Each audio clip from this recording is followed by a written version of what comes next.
రుద్ర సూక్తం. ఇది ఋగ్వేదంలో 2వ మండలంలో ఉంది. 33వ నెంబర్ సూక్తం ఇది.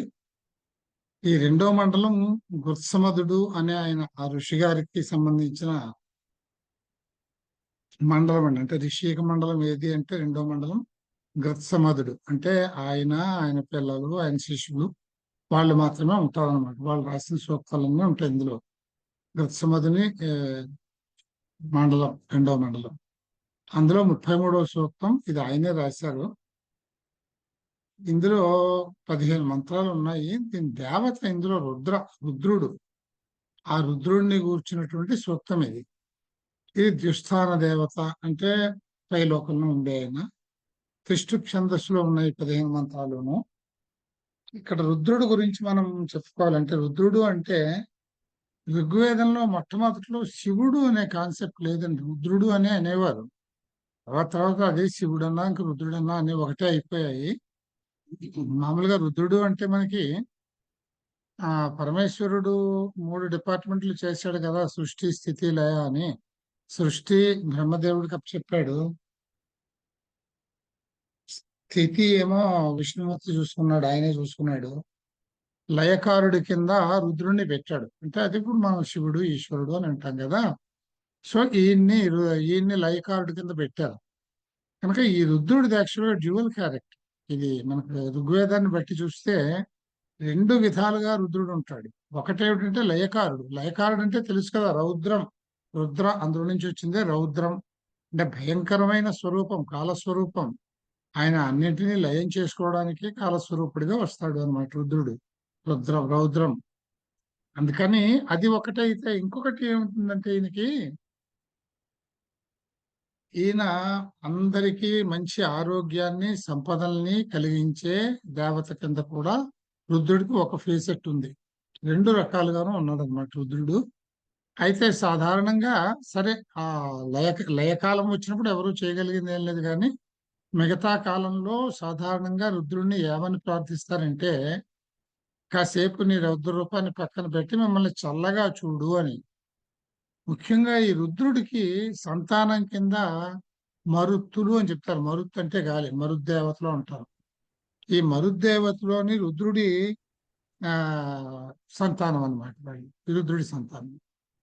ఈ మరుద్దేవతలు అంటే గాలికి సంబంధించినటువంటి దేవతలు. ఈ గాలికి సంబంధించిన దేవతలు కనుక వర్షం వీళ్ళ వల్లే వస్తుంది. చల్లటి గాలి తగిలితేనే కదా వర్షం వచ్చేది. అంచేత వర్షాన్ని కురిపించేవాళ్ళు వీళ్ళే.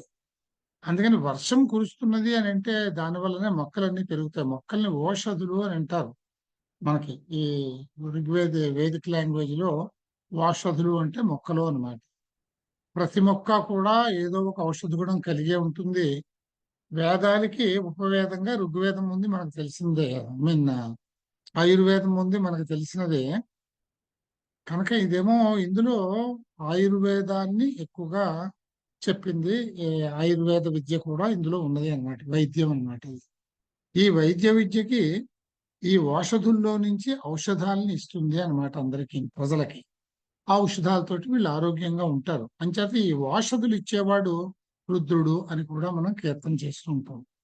ఆ రకంగా రుద్రుడు 2 రకాలుగా ఉంటాడు. మనకి ఔషధులు ఇచ్చి ఆరోగ్యాన్ని కాపాడేవాడు, సంపదల్ని కలగజేసేవాడు, మనని జాగ్రత్తగా చూసుకునేవాడు. అయితే లయకాలం వచ్చేటప్పటికి మాత్రం ఆయనే రౌద్ర స్వరూపుడు మొత్తం లయం చేసేస్తాడు. ప్రళయం అయిపోతుంది అక్కడికి. ఈ 2 రకాలుగాను ఉంటాయి. కనుక మనం ఇప్పుడు రుద్రుణ్ణి ఆయన మనకు ఉపకారపడాలనే కదా మనం ప్రార్థించేది, మన కాపాడమనే కదా. ఆ రకంగా కాపాడమని అడిగేటట్టు సూక్తం. రుద్రుడి మీద ఎక్కువగా సూక్తాలు లేవు. ప్రత్యేకించిన సూక్తాలు 2 ఉన్నాయి. ఇదొకటి ఉంది, ఇంకొకటి 10వ మండలంలోనే 8వ మండలంలో ఒకటి ఉంది. 2 సూక్తాలు ఉన్నాయి. కానీ రుద్రుడు చాలా సూక్తాల్లో వస్తాడు. కానీ ఆయన హీరో కాదు అందులో.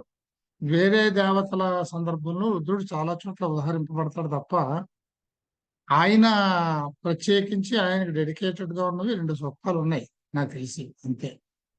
ఇది మనకి ఉన్నది 2వ మండలంలో 33వ సూక్తం. అందుకని ఇందులో మనం రుద్రుడిని ఏ విధంగా ప్రార్థన చేస్తారు అని అంటే ఋషి ఇక్కడ చూపిస్తాడు.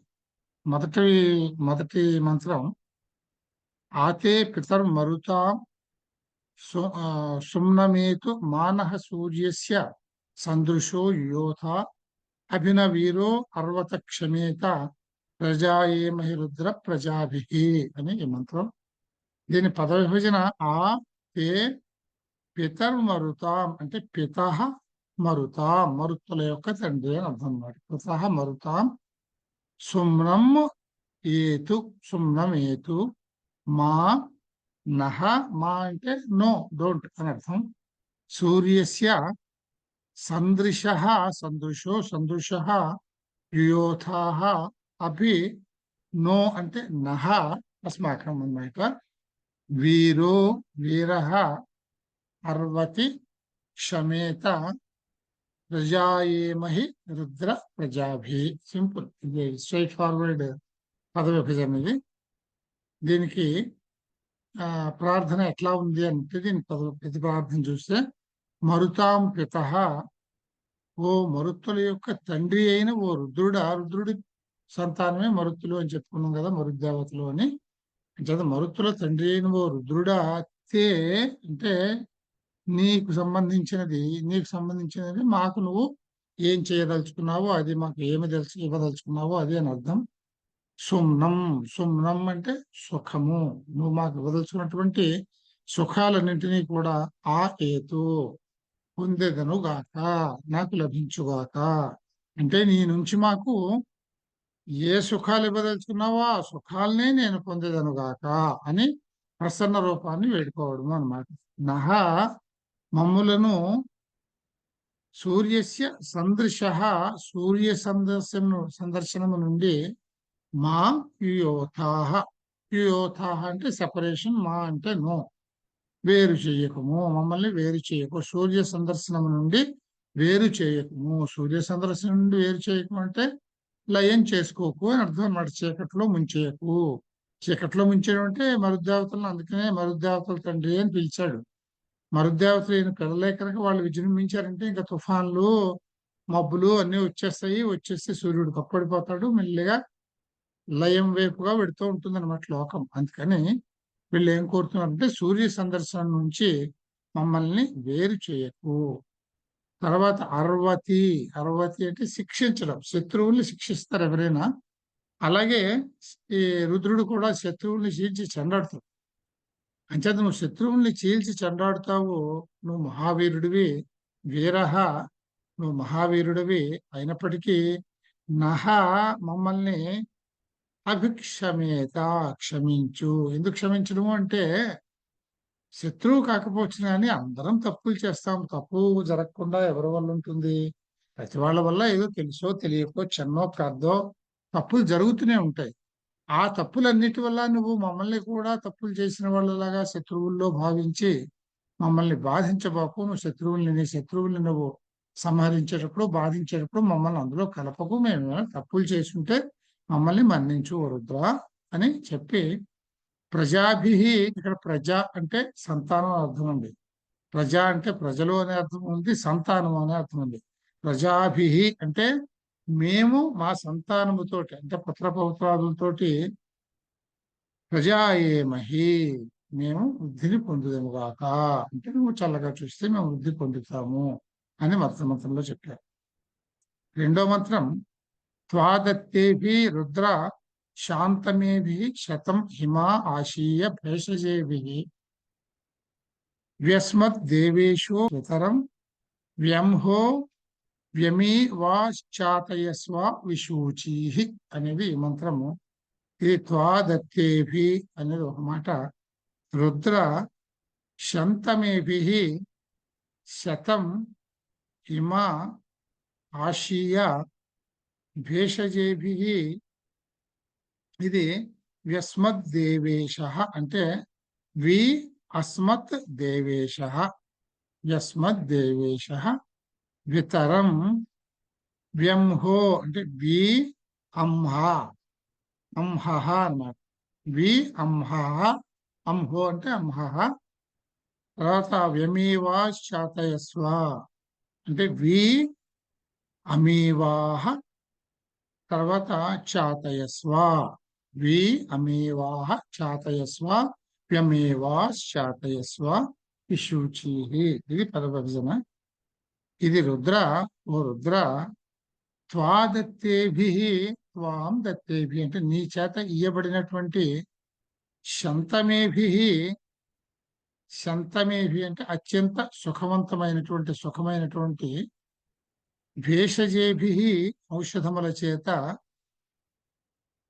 భేషము అంటే మీరు వినుంటారు, భిషక్ అంటారు, ఆయుర్వేద భిషక్ అంటానే. భిషక్ అంటే వైద్యుడు అని అర్థం అనమాట. ఆయుర్వేద వైద్యుడిని ఆయుర్వేద భిషక్ అంటాం. అంటే అందులో నుంచి వచ్చినటువంటి మాట. భేషజములు, భేషజ అంటే ఆయుధం, ఆ ఔషధం, ఆయుర్వేద ఔషధం అనమాట. భేషజేభి తృతీయ బహువచనం, ఔషధముల చేత. శతం హిమాహ, హిమాహ అంటే సంవత్సరాలు అని అర్థం. శతం హిమాహ 100 సంవత్సరాలు ఆశీయా జీవించడము గాక అంటే చెప్పుకున్నాం కదా, రుద్రుడే ఈయన మరుత్తుల ద్వారా కురిసినటువంటి వర్షాల ద్వారా ఈ ఔషధులన్నీ పెరుగుతాయి కనుక, వాటి ద్వారా మనకు ఔషధాలు లభిస్తాయి కనుక ఇవన్నీ రుద్రుడే మనకి ఔషధాలు ఇచ్చినట్లు, ఆ ఔషధాల వల్ల మేము ఆరోగ్యంగా 100 సంవత్సరాలు జీవిస్తాము.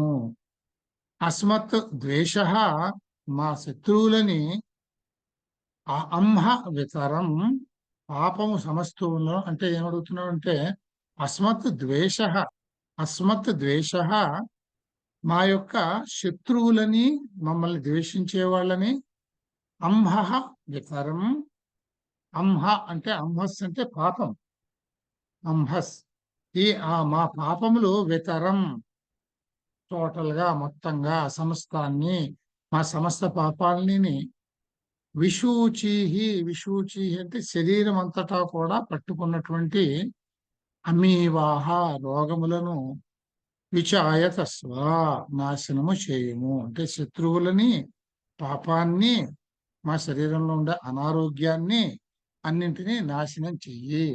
నువ్వు ఇచ్చే మందుల ద్వారా మేము 100 సంవత్సరాలు జీవిస్తామని ఆశీర్వదించు అని ఈ మంత్రంలో కోరాము, ప్రార్థించాము. తర్వాత 3వ మంత్రం, శ్రేష్ఠో జాతస్య రుద్ర శ్రియాసి స్వస్తమస్తవసా వజ్రబాహో హర్షిణ పారమంస స్వస్తి విశ్వా అభీతి రపసు యుయోధి అని ఈ మంత్రం. దీన్ని విడదీసుకుంటే, శ్రేష్ఠ జాతస్య రుద్ర శ్రియాసి, ఇక్కడ తవస్తమస్తవసాం అంటే తవస్తమః తవసాం, తవస్తమస్తవసాం అవుతుంది. వజ్రబాహో, వజ్రబాహో హే వజ్రబాహో, పర్షిణ అంటే పర్షి నహ, నహ అంటే మళ్ళీ అస్మాత్, అదే అస్మత్ శబ్దం. పర్షి నహ పార పారం పారమంహస, పారం అంహస. ఇక్కడ ఈ మకారంలో ఒకటి అనుస్వారం కింద పారం అవుతుంది. పారం, ఈ మకారం పోతే మిగులుతుంది. ఇక్కడ అంహస, పారం అంహస స్వస్తి విశ్వా, విశ్వాహ అభీతి రపస యుయోధి. ఇది దీనికి పద విభజన. రుద్ర, ఓ రుద్రుడా, జాతస్య అంటే జాతము అంటే పుట్టడం, పుట్టిన వాళ్ళందరిలో శ్రియా, శ్రీ ఐశ్వర్యము చేత, శ్రేష్ఠ అసి నువ్వు శ్రేష్ఠుడవై ఉన్నావు. వజ్రబాహో, ఓ వజ్రబాహుడా, ఇంకా అందులో చెప్పేదేముంది, లయస్వరూపుడు కాలస్వరూపుడు ఆయనే. తవసాం, తవసాం అంటే వృద్ధులలో, వృద్ధి పొందే వాటిలో అంటే ప్రకృష్టంగా చాలా అభివృద్ధి పొందే వాటిల్లో నువ్వు తవస్తమహ, నువ్వు అత్యంతంగా వృద్ధి పొందిన వాడివి. నహ మమ్ములని అంహస, అంహస్ పాపము నుంచి, స్వస్తి క్షేమముగా, పారం అంటే దరి, పర్షి చేర్చుము. చక్కగా చిన్న చిన్న మాటలు, చిన్నగా ఉంటుంది ఇది చాలా. చేర్చుము. తర్వాత రపసహ, మళ్ళీ రపస అంటే కూడా పాపాలే, పాపములు. విశ్వాహ, విశ్వ శబ్దానికి సమస్తాలనే అర్థమే వస్తుంది. అభీతి మా వద్దకి రాకుండగా యుయోధి నిరోధించుము. చాలా సింపుల్ గా ఉంటాయి ఇవన్నీ సూక్తాలు. రుద్ర సూక్తం. మా త్వా రుద్ర చుక్రుధామ నమోభిర్మా దుష్టతి వృషభమా సహూతి ఉన్నో వీర అర్పయ భేషజేభి భిషక్తమం త్వా భిషజాం శృణోమి. మా త్వా రుద్ర చక్రుధామ నామోభిః మా దుష్టుతి వృషభ మా సహూతి ఉన్నో ఉత్ నహ ఉన్నో వీరా వీరా అర్పయ భేషజేభిః భిషక్తమం త్వా భిషజాం శృణోమి. ఇది పద విభజన. వృషభ, వృష్టి అంటే కురిపించడం అండి. వృష అంటే కోరికల్ని కురిపించేవాడు, అంటే కోరికల్ని తీర్చేవాడు అని అర్థం.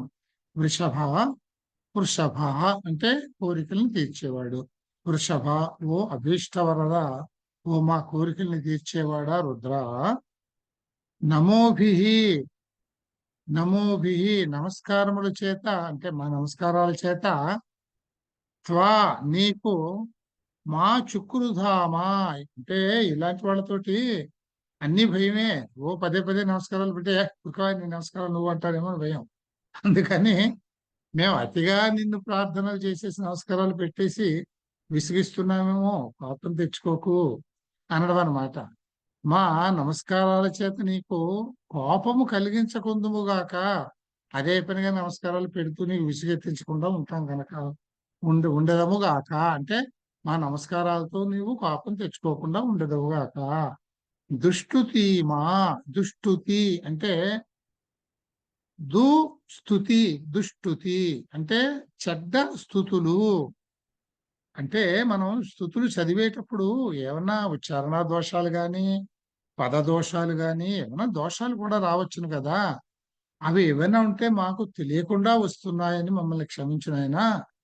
మా దుష్ట స్థుతులు, దోషయుక్తమైనటువంటి స్థుతులు ఏమైనా ఉంటే అవి నీకు కోపం కలిగించకుండా ఉండాలని మేము ప్రార్థన చేస్తున్నాము.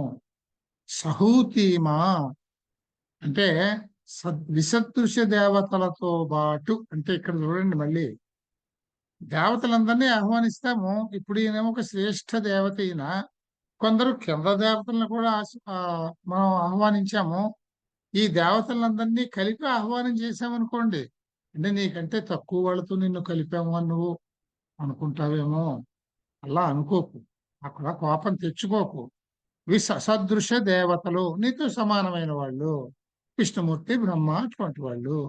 విసదృశ దేవతలు అంటే నీతో సమానం కాని దేవతలు, నీకంటే కొంచెం లో గ్రేడ్ దేవతలు, వాళ్ళతో కలిపి మాకందరూ దేవతలే కదా. అంచేత నిన్ను వాళ్ళతో కలిపి ఆహ్వానిస్తున్నాం కనుక కొంత తెచ్చుకోవద్దు దానివల్ల. నహ వీరాన్, వీరాన్ అంటే వీరులు, వీరులు అంటే మా పుత్రులు. నహ వీరాన్ మా వీరులైనటువంటి మా పుత్రులని భేషజేభి ఔషధముల చేత ఉత్ అర్పయ. ఉత్ అంటే పైకి లేపడం అనమాట, బలవంతులు చేయడము. ఉత్ అర్పయ బలవంతులుగా చేయము, పుష్టివంతులను చేయము. త్వా నిన్ను భిషజాం, భిషక్ ఇక్కడ శబ్దం పేరు భిషజ్ అనమాట. అందులో నుంచి వచ్చింది ప్రథమ ఏకవచన రూపం భిషక్. భిషజాం అనేది ద్వితీయ. భిషజాం అనేది బహువచన సప్తమే రూపం అనమాట. భిషజాం వైద్యులు యందు భిషక్తమం, తమం అంటే తమ ప్రత్యయము, అంటే శ్రేష్టమైనటువంటి వాడు, అత్యంత శ్రేష్టమైనటువంటి వైద్యునిగా శృణోమి విని ఉన్నాను. నువ్వు అత్యంత గొప్ప వైద్యుడిగా, వైద్యులందరిలోకి అత్యంత శ్రేష్టమైన వానిగా నీ గురించి విని ఉన్నాను. నువ్వు నీ ఔషధాలతోటి మా పిల్లలందరినీ కూడా, మహావీరులు మా పిల్లలు, వాళ్ళందరినీ కూడా మరింత పుష్టివంతుల్ని చెయ్యి అని ఇక్కడ మనం ప్రార్థన చేసాం, స్తుతి చేశాం. తర్వాత మంత్రం 5వది. హవీమభి హవతే, హవీమభిర్హవతే యో అవిర్భి స్వ రవ స్థూమేభి రుద్రం దిశీయ రుదూదర సుహవో మానో అస్యై బభ్రుః సుషిప్రో ధీరధన్మనాయై అనేది ఈ మంత్రం. దీన్ని విడదీస్తే హవీమభి హవతే, హవీమభిర్హవతే, హవీమభి హవతే యో యహ, హవిర్భి, హవిర్భి అంటే హవిర్భిరవా అని కలిపి ఉండాలి. ఇది అందుకనే ఇది విడిగా ఉంది. హవిర్భిరవా కలిపితే హవిర్భి, హవిర్భి అవా అని అవుతుంది. స్థూమేభి, స్థూమేభి రుద్రం దిశీయ రుదూదర సుహవ మా, నో అంటే నహ, అస్యై బభ్రుః సుషిప్రో, సుషిప్రః ధీరధన్మనాయై, ధీరధత్ మనాయై, ధీరధత్ మనాయై. ఇది పద విభజన. హవిర్భి, హవిస్సులతో కూడినటువంటి, హవీమభి ఆహ్వానముల చేత.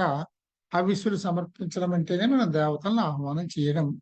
చేత హవ్యములతో కూడినటువంటి మేము పలికే ఆహ్వానాల చేత హవతే ఆహూత యహ రుద్రం అంటే ఆహూతుడైనటువంటి ఏ రుద్రుడైతే ఉన్నాడో స్థూమేభి స్తోత్రములతో అస్యై మనాయై, మనా, మన అంటే విరోధించటం, క్రోధం చేయడం అనమాట.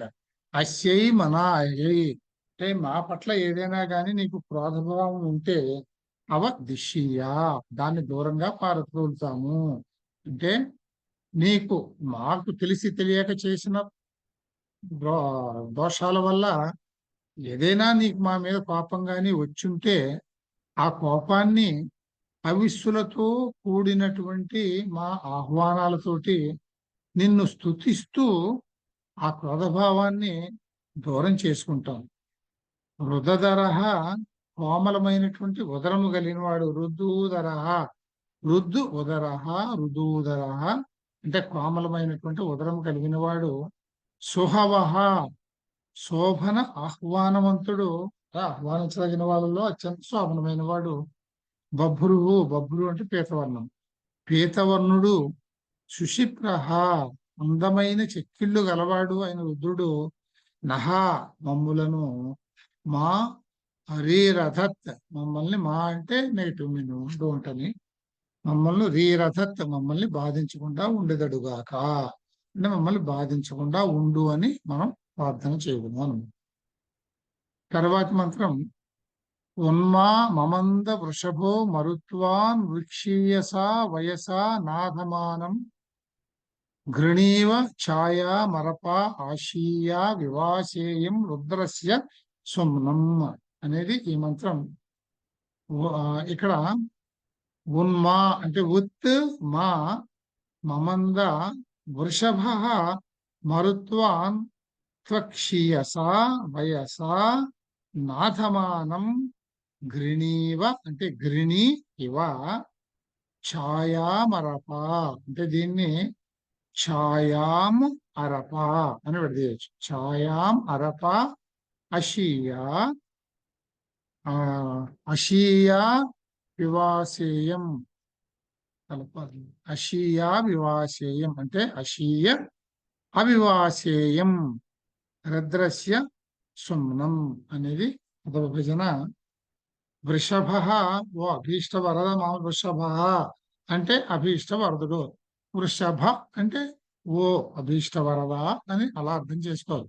సంబోధన ప్రథమ అవుతుంది అనమాట. వృషభ అంటే ప్రథమ. ఇక్కడ వృషభ అన్నాడు కనుక మనం ప్రథమ కింద తీసుకుని అభీష్ట వరదుడు. మరుత్వాన్ మరుత్వంతుడు, మా నన్ను, మరుద్వంతుడు అంటే మరుత్తులు కలిగిన వాడు అని, మరుత్తులకి సంబంధించిన వాడు. మరుత్తుల తండ్రి అని చెప్పుకున్నాం కదా. మరుద్వంతుడు మా నన్ను త్వక్షీయస, త్వక్షీయస అంటే ప్రకాశవంతమైనటువంటి, వయస అన్నము చేత, అన్నము చేతనే మనకు ప్రకాశమానం అవుతాం, మనం వృద్ధి పొందుతాం. ప్రకాశమానం కావడం అంటే వృద్ధి పొందడం. ఆ వృద్ధి పొందించేది అన్నమే కనుక నన్ను వృద్ధి పొందించేటటువంటి దీప్తవంతమైనటువంటి అంటే నన్ను వృద్ధి పొందించేటటువంటి వయస. మీరు కొన్ని మాటలు గమనించండి. ఈ వయస అంటే అన్నం అనేది మనకి ఇంతవరకు అన్ని చోట్ల అదే వస్తూ ఉంటుంది.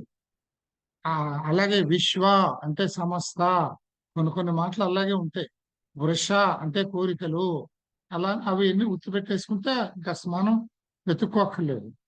అన్నము చేత ఉత్తమమందా, మమ్మల్ని తృప్తిపరచమని నాధమానం యాచిస్తున్నాము అంటే ప్రార్థిస్తున్నాము.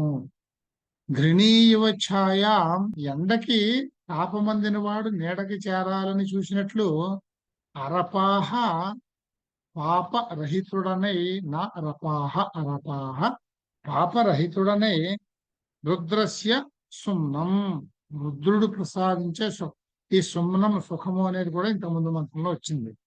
రుద్రుడు ప్రసాదించేటువంటి సుఖాలని అశీయ అనుభవించేదను, ఇలా అనుభవిస్తూ అవివాసేయం రుద్రుణ్ణి సేవిస్తాను అని ఈ మంత్రంలో ప్రార్థన చేశాం, సూక్తం చేశాం.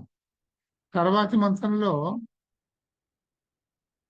హే రుద్ర మృళయాకుర్ హస్తో యో అయేషజో జలాశః అపభర్త రపసో దైవ్యస్యాభీను మా వృషభ చక్షమీథాః అనేది మంత్రం. ఇక్కడ క్వస్య అంటే క్వాస్యః తే రుద్ర మృళయాకుః మృళయాకః మృళయాకర్ హస్తే, మృళయాకః హస్తః యః అస్తి భేషజః జలాశః అపభర్త రపసః దైవ్యస్య భీ, ఇక్కడ కూడా తప్పు రాశాండి, దైవ్యస్య ఉంది, దైవ్యస్య అభి అంటే దైవ్యస్య అభి ను మా వృషభ చక్షమీథాః, ఇది పదవిభజన. దీనికి రుద్ర ఎప్పుడైతే ఇలా వదిలిపెట్టారో దాన్ని ప్రథమ ఏకవచనం చేయలేదు, సంబోధన ప్రథమ. హే రుద్ర జలాశః అంటే మాకు సాంత్వన కలగజేసేటటువంటి భేషజ ఔషధములను ఇచ్చి సాంత్వన కలుగజేయమంటే రోగాలన్నింటినీ కూడా, మాలో ఏమైనా అనారోగ్యాలు ఉంటే వాటిని కూడా తప్పించి మాకు సృష్టి చేసేటటువంటి భేషజ ఔషధాలని, మృళాయకు సుఖములు ప్రసాదించే, మృళయాకు సుఖాల్ని ప్రసాదించే, శః తే హస్తః ఆ నీ హస్తము, క్వా అస్తి ఎక్కడ ఉన్నది, వృషభ ఓ అభీష్టవరద, దైవ్యస్య అంటే దైవ సంకల్పమైన రపసః, ఈ రపస అనే శబ్దం కూడా చాలా సార్లు మనకి వస్తుంది.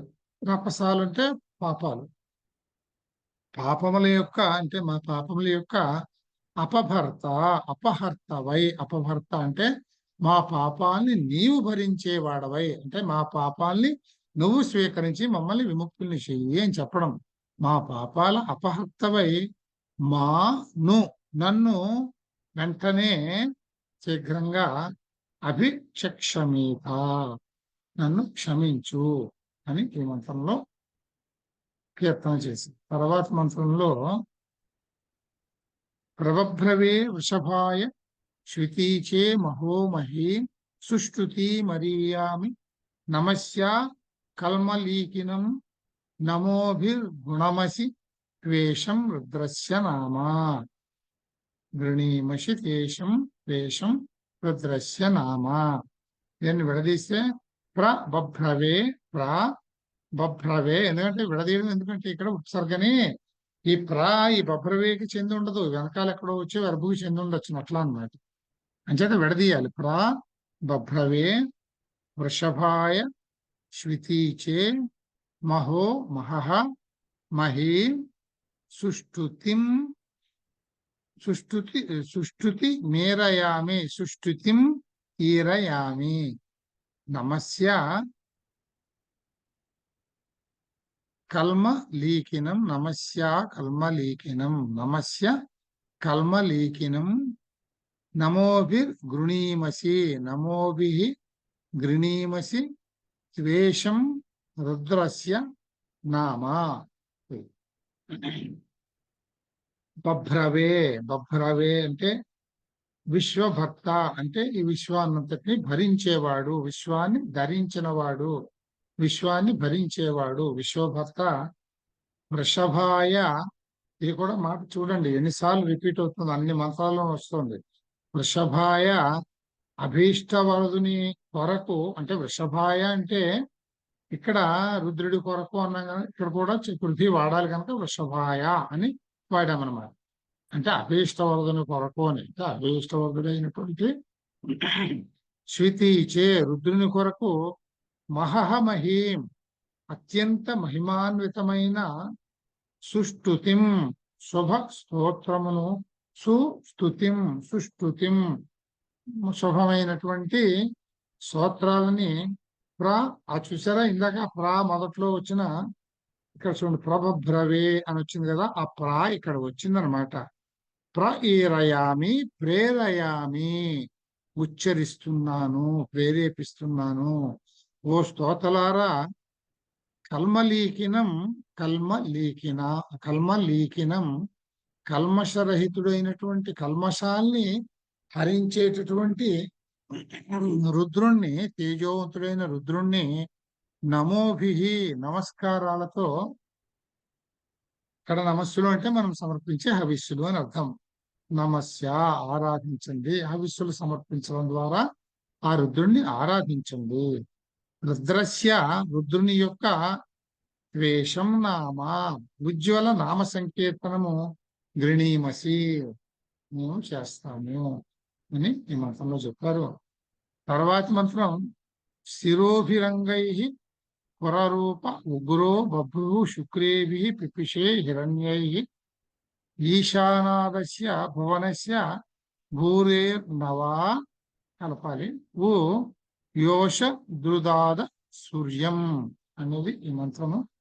ఇది దీన్ని కథ విభజన చేస్తే స్థిరోభి అంగై శిరోభిరంగై అంగై పురురూప ఉగ్రః బభ్రుః శుక్రేభి విపిషే హిరణ్యై, అన్ని డైరెక్ట్ గానే ఉన్నాయి.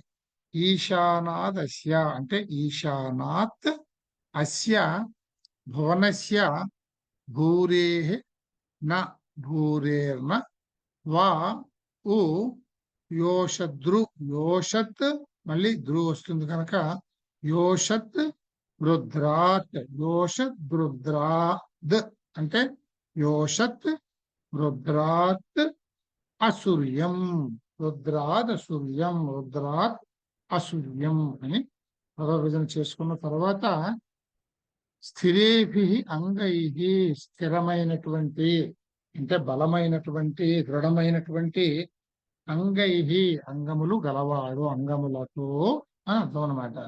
స్థిరమైనటువంటి అంగములతో ఉన్నవాడు. పురరూప బహురూపుడు అంటే చాలా మంచి ఆకాశం రూపం కలిగిన వాడు. ఉగ్రహ మహా ఉగ్రుడైనటువంటి వాడు. బభ్రుహు పీతవర్ణుడు. శుక్రేభి శుక్రము అంటే దీప్తి ప్రకాశం, ప్రకాశవంతుడైన వాడు. హిరణ్యై సువర్ణాభరణములతో పిపిషే శోభిస్తున్నాడు.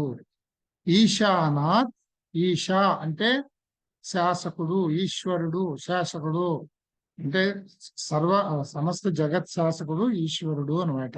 ఈశానాత్ ఈశా అంటే శాసనం చేయడం అన్ని అంటే ఈశానాత్ సకల భువన శాసకుడు. అస్య భువనస్య ఈ భువనాలన్నింటినీ, ఈ లోకాలన్నింటినీ, ఈ లోకాలు అంటే ఈ లోకంలో ఉన్న వాళ్ళందరినీ భూరేహ రుద్రాత్ అధిపతి అయిన రుద్రుని అసూర్యం బలమునకు అడ్డు లేదు. నవైవు యోషత్ అడ్డు లేదు, దీనికి అడ్డం లేదు. అంటే సకల భువన శాస్త్రుడు సమస్త భూతజాతాలకి, అంటే ఈ భూతజాతాలైన అన్నిటికీ కూడా ఆయన శాసకుడు అయినటువంటి వాడు. ఆయన బలానికి అడ్డు లేదు. మహానుభావుడు ఏం చేయాలనుకుంటే అది చేయగలడు. అందుకని మనం ఎంతసేపు రుద్రుడు అనగానే మనం ఆయన్ని ఆ రుద్ర రూపంగానే చూస్తాం కనుక ఎంతసేపు మమ్మల్ని కాపాడు అనే మనం కోరుతూ ఉంటాం. నీ రౌద్రాన్ని మా మీద ప్రదర్శన చేయకు అని చెప్పి అడుగుతూ ఉంటాం. తర్వాత మంత్రం అర్హన్ బిభర్షి సాయకాని ధన్వార్హ, ఇక్కడ ధన్వార్హ కలుస్తుంది. నిష్కం యజతం విశ్వరూపం అర్హన్నిదం దయసే విశ్వమభం నవా ఓజీయు రుద్ర త్వాదస్తి. దీన్ని విడదీస్తే అర్హన్ బిభర్షి సాయకాని ధన్వార్హన్నికం అంటే 4 పాదాలు చూపించాలని ఇది ఈత కొట్టాను. రెండో పాదాన్ని అక్షరం కలిపేసుకుంటే ఇక్కడ ధన్వార్హన్ అంటే ధన్వా అర్హన్ నిష్కం యజతం విశ్వరూపం అర్హన్ నిదం. అర్హన్ ఇదం అంటే అర్హన్ ఇదం, అర్హన్ నిదం దయసే విశ్వం అభ్వం అంటే విశ్వం అభ్వం నా వా ఓజియో ఓజియ రుద్ర త్వదస్తి త్వత్ అస్తి నువ్వు ఉన్నావు. ఇందులో ఏం చెప్తున్నావు అంటే రుద్ర, ఓ రుద్ర నువ్వు అర్హం పూజనీయుడవు, పూజార్హమైన వాడివి, పూజన చేయదగిన వాడివి. ధన్వా సాయకాని, ధన్వా అంటే ధనుస్సు చే, సాయకాని సాయకము అంటే ఆయుధం అనమాట. అంటే ధనురాయుధాన్ని ధరించిన వాడివి. ధన్వా సాయకాని. యజతం అర్హన్, యజతం యజ్ అంటే మీకు తెలిసింది కదా, యజ్ఞం చేయడం అంటే పూజించడం, అర్చించడానికి అర్హన్ అర్హుడివి, మళ్ళీ పూజార్హుడివి.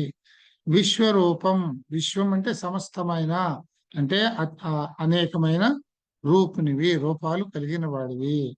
అర్హన్ నిష్కం, నిష్కం ఇక్కడ నిష్క అంటే హారం అండి, మెల్ల వేసుకునే హారాన్ని నిష్క అంటాం, నెక్లెస్.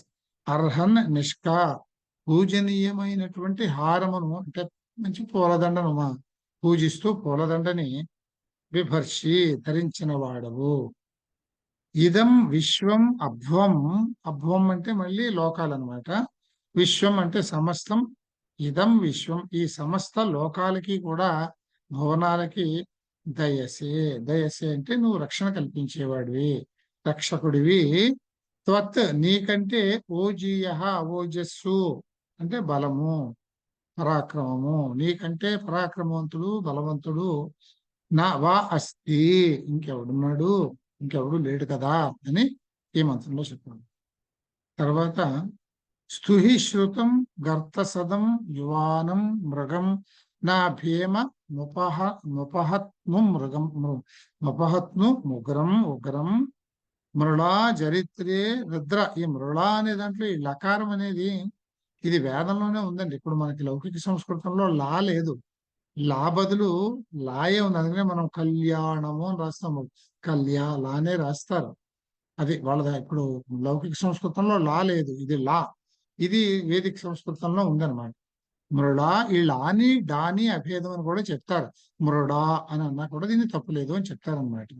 మృళా చరిత్రే రుద్రస్తవాన అన్యం తే అస్మన్ నివపంతు సేనాహ స్తుహి శ్రుతం గర్తసదం యువానం మృగం నా భీమముపహ అంటే భీమం ఉపహంతుం ఉపహత్నుం భీమం ఉపహత్నుం ఉగ్రం మృళ చరిత్రే రుద్ర స్తవానో స్తవానః అన్యం తే అస్మన్ నివపంతు అంటే అస్మత్ నివపంతు సేనాహ అని పద విభజన. గర్తసదం, గర్తసదం రుద్రుడు, విఖ్యాతి చెందిన రథారూఢుడు, గొప్ప రథికుడు. యువానం యువకుడు. మృగం నా అడవి మృగం వలె లేక సింహం వలె, మృగం అంటే సింహం అనే అర్థం కూడా తర్వాత వచ్చింది. అంచేత మృగం నా, ఈ నా వెనకాల పెట్టాం గనక ఇది ఉపమార్థకం. అంచేత మృగం నా అంటే మృగము వలె, సింహము వలె. భీమం, మృగైన భీము అని మనకి నిరుక్తంలో వస్తుంది మీకు. మృగంన అడవి మృగం వలె భీమం భయంకరమైన వాడు. ఉపహంతుం శత్రు వినాశనం చేసేవాడు. ఉగ్రం ఉగ్రుడైన వాడు. శృతం శృతం ఆ విధంగా వినపడేటటువంటి అతన్ని, ఇవన్నీ మనం ఆయన గురించి వినేటటువంటి విశేషణాలు. ఈ విధంగా ప్రఖ్యాతిగాంచిన అతడిని శృతం ద్వితీయ, ఈ విధంగా విన్నటువంటి అతడిని స్తుహి స్తుతించండి. రుద్ర, హే రుద్ర, స్తవానః, స్తవానః అంటే మా స్తుతులతోటి ప్రార్థింపబడిన నీవు, మా చేత స్తుతింపబడిన నీవు, జరిత్రే స్తోత్రం చేస్తున్నటువంటి నాకు మరల సుఖాల్ని ప్రసాదించు. తే సేనాహ, నీ సేనలు, తే సేనాహ నీ సేనలు, అస్మత్ అన్యం, అస్మత్ అంటే నా వాళ్ళు, అన్యం అంటే పరాయి వాళ్ళు అని అర్థం. అంటే అస్మత్ అన్యం అంటే నాకు పరాయి అయిన వాళ్ళు, అంటే నా శత్రువులు. అస్మత్ మా యొక్క, అన్యం శత్రువులని, నివపంతు నాశనం చెయ్యాలి, నాశనం చేయదుగాక అని కోరుతున్నాను. తర్వాత మంత్రం, కుమారశ్చిత్పితరం వందమానం ప్రతినానామ రుద్రోపయంతం భూరేర్దాతారం సత్పతితం గృణీషు సుతస్వం భేషయ రాస్యస్మే అనేది ఈ మంత్రం. దీన్ని పదవిభజన చేస్తే కుమారశ్చిత్ పితరం, కుమార చిత్ పితరం వందమానం ప్రతినానామ, ప్రతి ననామ, ఇది తప్పబడిందండి. ప్రతినానామ కాదు, ననామ అంటే నమస్కారం చేయడం అన్నమాట. ప్రతి ననామ అది లకారం. ప్రతి ననామ రుద్రోపయంతం, రుద్ర ఉపయంతం భూరేర్ దాతారం, భూరేహే దాతారం. చదువుతుంటే మీకు అర్థమైపోయింటే భూరేహే దాతారం అన్ని మనకు తెలిసిన మాటలే.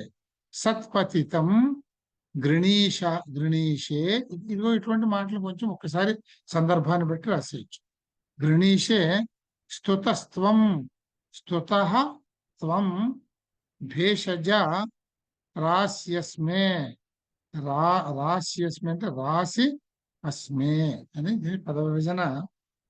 ఇందులో రుద్ర, ఓ రుద్ర, వందమానం, ఇక్కడ వందమానం పితరం కుమార చిత్, కుమారుడు ఏం చేస్తాడు, తండ్రికి నమస్కారం చేస్తాడు. అలాగే ఇక్కడ ఏమంటున్నాడు అంటే వందమానం అంటే ఆశీర్వదించడం. తండ్రి పుత్రుడిని ఆశీర్వదిస్తాడు, అప్పుడు పుత్రుడు తండ్రికి నమస్కారం చేస్తాడు. అలాగే ఇక్కడ ఓ రుద్ర, ఆశీర్వదించే తండ్రిని కుమారుడు ఏ విధంగా అయితే నమస్కారం చేస్తాడో, ఉపయంతం సమీపమున్నందు, నా సమీపంలో ఉన్న నీకు నేను ఆ విధంగా నమస్కారం చేస్తున్నాను. ఓ రుద్ర, వందమానం ఆశీర్వదించే తండ్రిని కుమార చిత్, ఈ చిత్ అంటే వలే, ఇక్కడ మళ్ళీ ఉపమానార్థకంలో చిత్ అనే ప్రత్యయాన్ని, చిత్ అనే నిపాతని ఉపయోగిస్తాము. అంచేత కుమార చిత్, కుమార నా అన్నా కూడా అదే అర్థంలో వస్తుంది. కుమారహన, కుమారుని వలె, కుమార చిత్ కుమారుని వలె, ఉపయంతం నా దగ్గర ఉన్నటువంటి నీకు ప్రతి ననామా నమస్కరిస్తున్నాను. భూరేహే దాతారం, భూరేహే అంటే బహుళంగా, దాతారం ఇచ్చేవాడివి, బహుళంగా ఇచ్చేవాడివి, ఏమిస్తావు భాగ్యాలు. సత్పతిత సాధుజన రక్షకుడవి, పతితుడు, పతిత పావనుడు అంటాం కదా. పతితుడు అంటే నువ్వు సాధుజనులని, సాధుజనులని రక్షించేవాడివి, నిన్ను నేను గృణీషే స్తుతిస్తున్నాను. స్వతః త్వం, స్వతః ప్రత్యాంతం అంటే స్తుతింపబడిన అని అర్థం ఇక్కడ, అదే శాస్త్రులో వస్తుందన్నమాట. స్వతః త్వం ఆ విధంగా నా చేత స్థితింపబడిన నువ్వు, అస్మే మాకు, భేషజ ఔషధములు రాసి ప్రసాదింపము, ఔషధాలని మాకు ఇవ్వు అని ఈ మంత్రంలో అడిగాము. తర్వాత యో వో భేషజ మరుత శుచీని యా శాంతమా, శాంతమా వృషణో యా మయేభు, మయోభు యాని మనురవృణీత పితాన స్థా శం చ యోశ్చ రుద్రస్య వస్మి.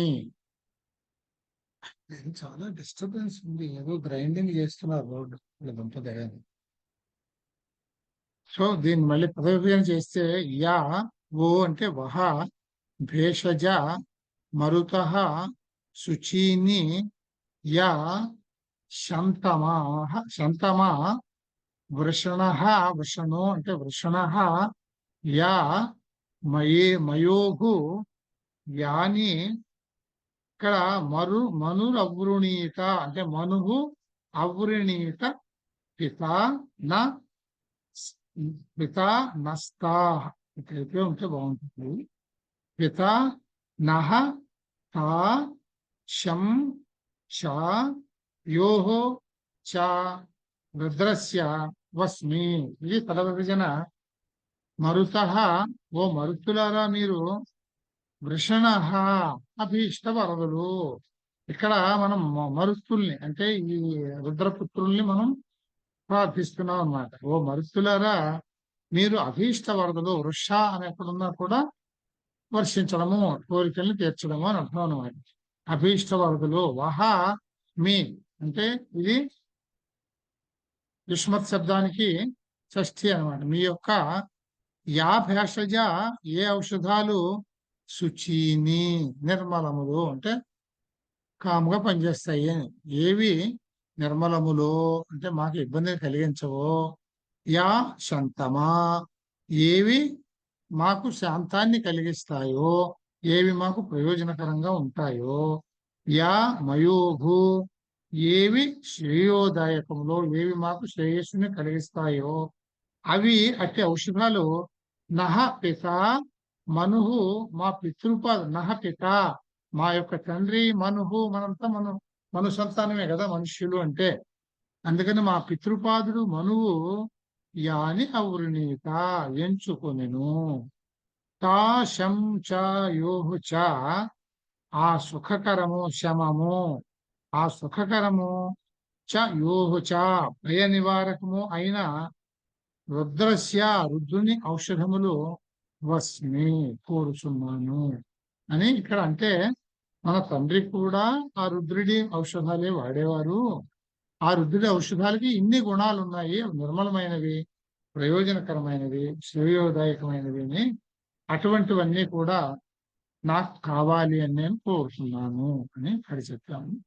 తర్వాత 14వ మంత్రం. పరి నో ఏతి రుద్రస్య విద్యాః పరిత్వేషస్య ధర్ముతిర్మహీగాత్ అవస్థిర మఘవద్భ్య స్తనుష్వ మేధ్వస్తోకాయ తనయాయ మృళా అని. ఇది దీన్ని ఎడదీస్తే పరి నో అంటే నహ. ఈ నో ఎందుకు వస్తుంది అంటే ఇక్కడ నహ అనే ఉండాలి, ఇక్కడ వేప వచ్చింది కనుక నత్వం వచ్చి పరిణో అని వస్తుంది అనమాట. ఇది నో, నో అంటే నహ అనమాట. పరి నహ ఏతి రుద్రస్య విద్యాః పరివేషస్య దుర్మతి. ఇక్కడ దుర్మతిర్మహి అంటే దుర్మతి మహి గాత్ అవ స్థిర. ఇక్కడ మఘవద్భ్య, మఘవద్భ్యస్థ అంటే మఘవద్భ్య తనుష్వ.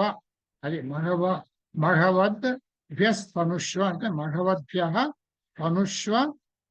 ఇక్కడ మళ్ళీ మేధ్వ తోకాయ, మేధ్వస్తోకాయ, మేధ్వ తోకాయ తనయాయ మృళా అని పద విభజన.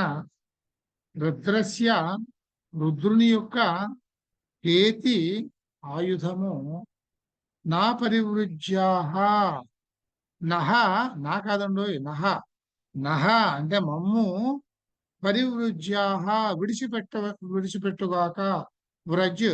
వృజ్ ధాతువు అని అంటే విడిచిపెట్టుకోవడం. పరి అంటే సంపూర్ణంగా శుభ్రంగా మా చుట్టుపక్కలకు రాకుండా.